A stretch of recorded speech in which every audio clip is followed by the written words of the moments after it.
हमारी ननद। अंजलि की उम्र लगभग 30 साल हो चुकी थी। वो एक स्कूल में टीचर की जॉब करती थी। अंजलि के घर में उसकी माँ के अलावा उसका छोटा भाई और भाभी भी रहा करते थे। 30 साल की उम्र होने के बाद भी अंजलि की अब तक शादी नहीं हुई थी। इस बात को लेकर अंजलि की माँ रुक्मिणी देवी काफी परेशान रहा करती थी। माँ, मैं स्कूल जा रही हूँ, जरा मेरा टिफिन तो दे दीजिए। अब क्या पूरी जिंदगी मैं तुझे टिफिन बनाकर देती रहूंगी?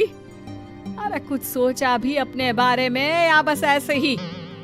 क्या माँ, सुबह सुबह फिर वही बातें लेकर बैठ गई। माँ गलत क्या कह रही है अंजलि दीदी?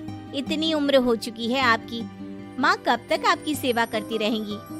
भाभी, मैंने माँ को कब कहा कि मेरी सेवा करो? वैसे भी अपना टिफिन मैं खुद तैयार कर लेती हूँ, बस टेबल से उठाकर देने को ही तो कहा था। वैसे अंजलि दीदी, देखा जाए तो टिफिन उठाकर देने की उम्र तो आपकी है। आपका अपना घर परिवार बच्चे होते तो ये जिम्मेदारी आज आप पूरी कर रही होती। एक बात मेरी समझ में नहीं आती, अगर मेरी शादी नहीं हुई तो इसमें मेरी क्या गलती है? और तुम सब लोग मेरे पीछे क्यों पड़े रहते हो?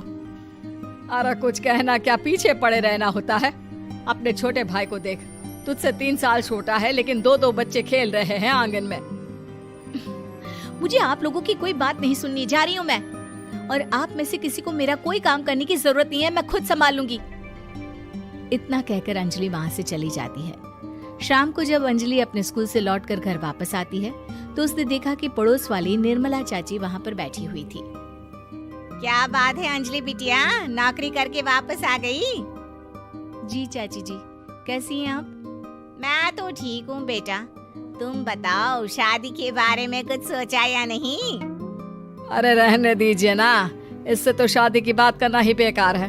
कुछ भी कहो तो गुस्सा करती है, बात बात पर आंखें दिखाती है। माँ, आप ऐसा क्यों कह रही हैं? मैंने कब आप पर गुस्सा किया? अरे अंजलि बेटा, तुम्हारी माँ ठीक ही तो कहती है। 30 की होने आई हो, अब तुम्हें भी शादी वादी कर लेनी चाहिए। चाची जी, आप तो ऐसे कह रही हैं जैसे शादी करने से मैंने मना किया हो। रहने दीजिए निर्मला चाची, हमारी अंजलि दीदी को अभी तक उनकी पसंद का दूल्हा नहीं मिला ना, इसीलिए वो शादी नहीं कर रही। भाभी, ऐसी कोई बात नहीं है। अरे तो फिर क्या बात है? तुम्हारी माँ ने तुम्हारे लिए इतने रिश्ते ढूंढे लेकिन तुम्हें कोई पसंद ही नहीं आता। क्या है ना चाची जी, हमारी ननद रानी नौकरी जो करती है ऐसे ही थोड़ी ना किसी को पसंद कर लेंगी।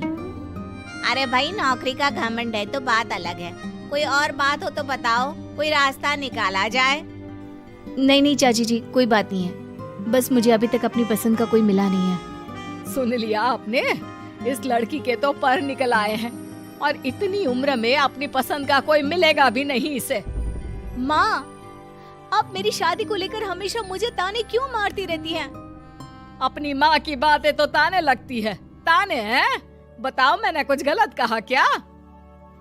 देखो, ये सब छोड़ो, मेरी दूर की बुआ का बेटा है, उसकी अभी शादी नहीं हुई है, उम्र होगी कोई 34-35 साल।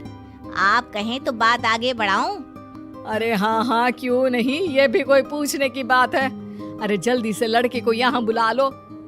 माँ, आप मुझसे पूछे बिना मेरी शादी की बात करने जा रही हैं और मेरी उम्र 30 भी पूरी नहीं हुई है। निर्मला चाची कह रही है कि वो लड़का 35 साल का है।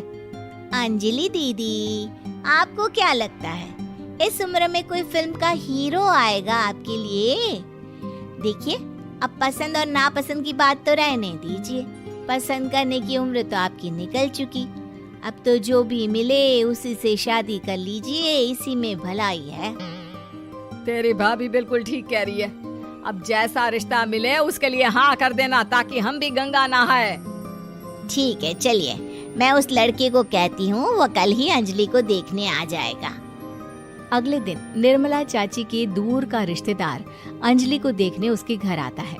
उसका नाम था अजय। अंजलि जी, तो आप नौकरी करती हैं, वो भी स्कूल में? जी हाँ, मैं स्कूल में टीचर हूँ। हमारी बेटी बहुत होशियार है। अरे पढ़ने लिखने में इतनी होशियार है, इसीलिए तो इसकी नौकरी लगी है स्कूल में। हाँ हाँ ठीक है आंटी जी, जरा मुझे भी तो बात करने दीजिए आपकी बेटी से। जी पूछिए ना, क्या पूछना चाहते हैं? अंजलि मैडम, ये तो बताइए कि आपने अभी तक शादी क्यों नहीं की? बस ऐसे ही, कहीं कोई रिश्ता पसंद नहीं आया इसलिए। लेकिन क्या मैं आपसे पूछ सकती हूँ कि आपने शादी क्यों नहीं की? अंजलि, क्या कर रही हो तुम? लड़कियों को इस तरह की बातें नहीं शोभा देती। रहने दीजिए आंटी जी, आपकी बेटी काफी पढ़ी लिखी है, मैं उनके सवाल का जवाब दे ही देता हूँ। वो क्या है ना, मुझे भी अभी तक अपनी पसंद की कोई लड़की नहीं मिली। अच्छा, कोई बात नहीं। वैसे आपकी तनख्वाह कितनी है? कितना कमा लेती हैं महीने का? जी यही कोई 25,000 महीने। बस 25,000? इतने से क्या होता है? इतने से तो आजकल घर भी नहीं चलता। आपके कहने का क्या मतलब है? अरे मैं तो ये सोचकर आया था कि नौकरी वाली लड़की है, आराम से 40,000 कमाती होगी। माफ कीजिएगा, आपका और मेरा रिश्ता नहीं हो सकता। जी कोई बात नहीं, मुझे भी आपके साथ शादी करने में कोई इंटरेस्ट नहीं है। अंजलि, किस तरह की बात कर रही हो? घर आए रिश्ते को ठुकरा रही हो तुम। दीदी, अब इस उम्र में आपको इतनी अकड़ नहीं दिखानी चाहिए। अच्छा खासा रिश्ता हाथ से निकल गया, कहीं ऐसा ना हो कि जिंदगी भर कुंवारी ही रह जाओ आप। कुछ दिन और ऐसे ही निकल जाते हैं और अंजलि की शादी कभी नहीं होती। अंजलि के परिवार वाले बिंदास उसे ताने मारते रहते हैं, लेकिन अंजलि एक बड़ी नौकरी की तैयारी करती है और उसमें सिलेक्ट होने के बाद अंजलि को एक बहुत बड़ी नौकरी मिल जाती है। अब तो दीदी के नखरे और भी ज्यादा बढ़ जाएंगे भाई। अब तो इतनी बड़ी नौकरी जो लगी है, अब इनकी शादी होने से रही। माँ, मुझे नौकरी के लिए दूसरे शहर जाना पड़ेगा। आप जानती हैं ये बहुत बड़ी जॉब है और इसमें पैसे भी बहुत ज्यादा मिलेंगे। अच्छा, कितने पैसे मिलेंगे बेटा? माँ, मुझे हर महीने 90,000 सैलरी मिलेगी। क्या?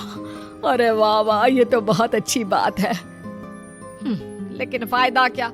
कितने भी पैसे मिले, शादी तो हुई नहीं ना तुम्हारी।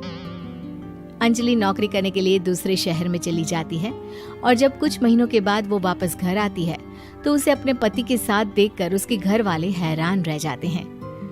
अरे अंजलि, तूने शादी कर ली और हमें बताया तक नहीं। और दामाद जी करते क्या हैं? इतनी बड़ी कार है उनकी।